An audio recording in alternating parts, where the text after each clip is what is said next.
Good morning, LinkedIn family. It's time for another Coffee with Bob, and I am once again blessed to be able to sit down and speak with someone that I've just got connected to, that just started following. I love when I can do that because then it's not only am I getting the introduction, but you all are getting the introduction as well.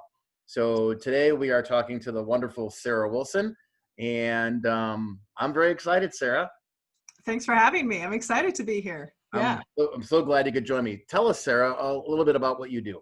Yeah. So I'm the founder and owner of a leadership coaching and consulting company where my team and I are very passionate about helping leaders build and rebuild, sometimes heal relationships and dealing with the complexity of the relationships and the complexity of helping people navigate change. So that's the work we get to do.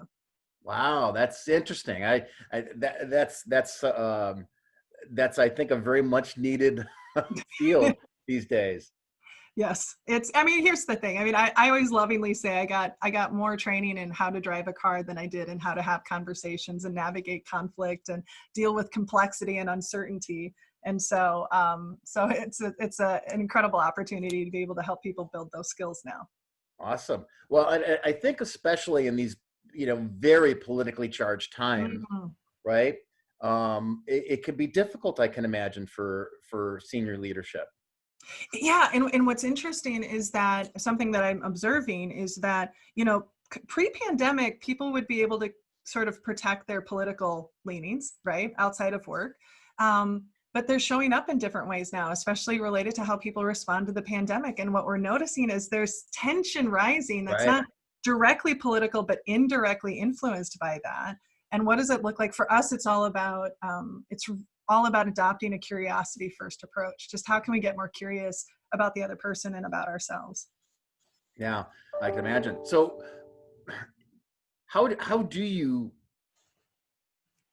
advise Mm, leaders that tend to be a little more on the I hesitate to use the word bully side, mm, but more aggressive, right? I mean, there are leaders out there that tend to be more aggressive in the way that they do things. And, I would imagine that these days, especially when you start dealing with the younger folks, and I'm on that other side of the spectrum. I'm one of the older folks, right? Come from the old school kind yeah. of kind of leadership. Um, how do you advise them to kind of navigate these minefields that are out there now? Yeah. First, first they have to be willing and they have to have a desire and care to want to show up differently.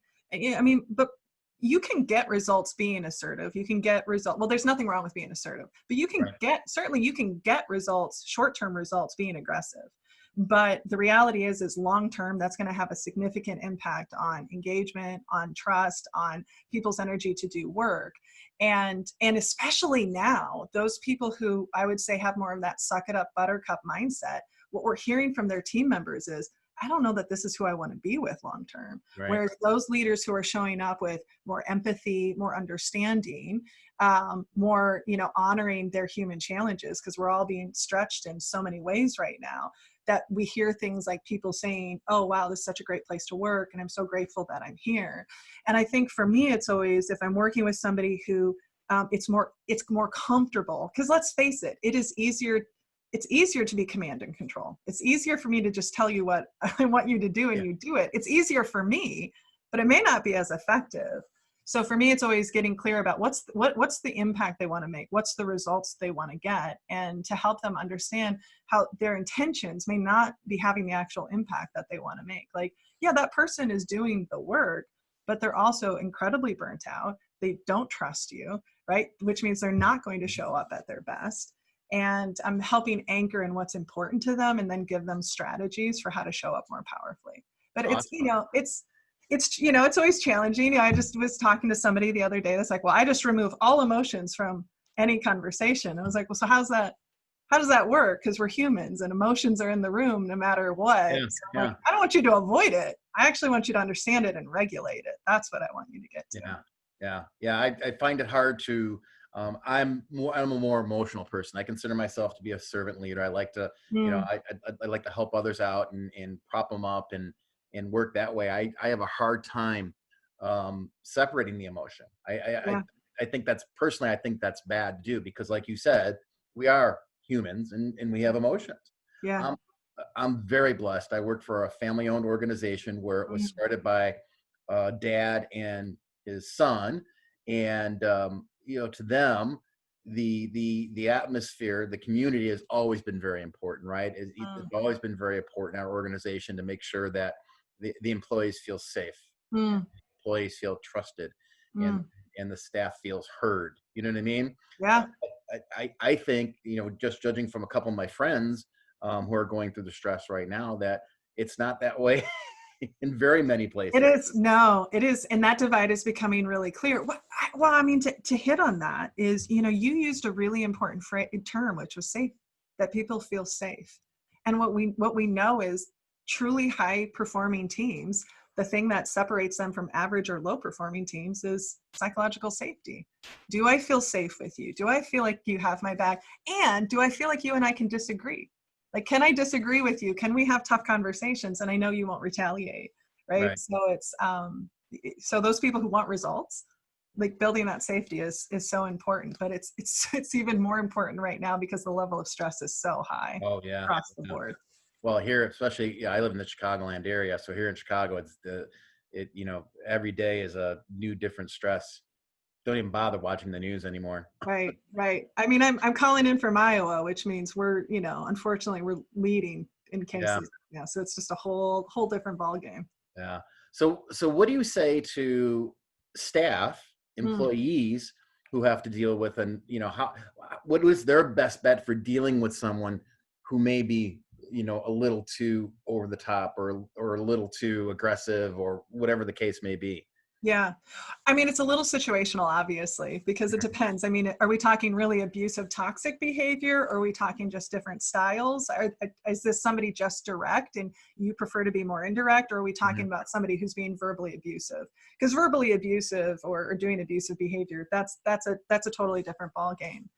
But I think anytime that we're in conflict with somebody, one is to again take time to get curious about yourself, about that situation. What are the A lot of times when we have conflict in relationships, we blame the other person when in reality, what it is we have a need that's not being met, right? Or a value of ours that's being stepped on. That may not change their behavior. That might not change Yeah. your ability to change that situation, but at least you can have clarity around, oh, it's really important for me to be heard. And I don't feel heard by them. Now I understand the rub. So that's part of that, like getting curious with yourself.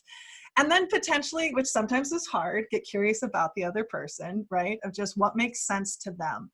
I think that's the thing is it's really easy for us to be like, oh, that person is, like, I don't understand them. And I don't understand why, like their behavior makes sense to them. Their point of view makes sense to them.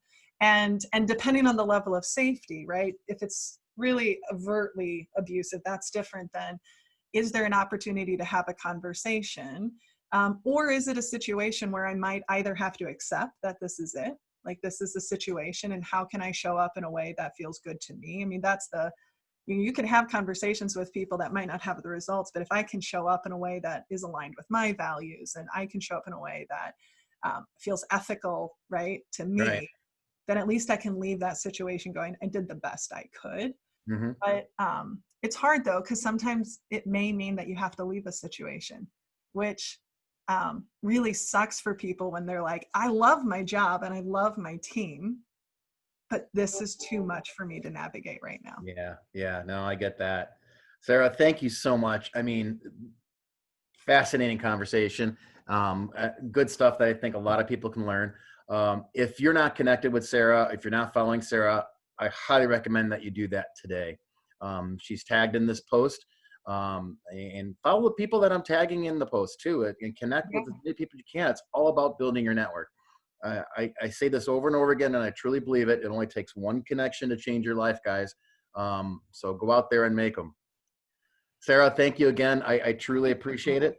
Have yourself a really nice day. You as well. Thank you for everything you do. Thank you very much.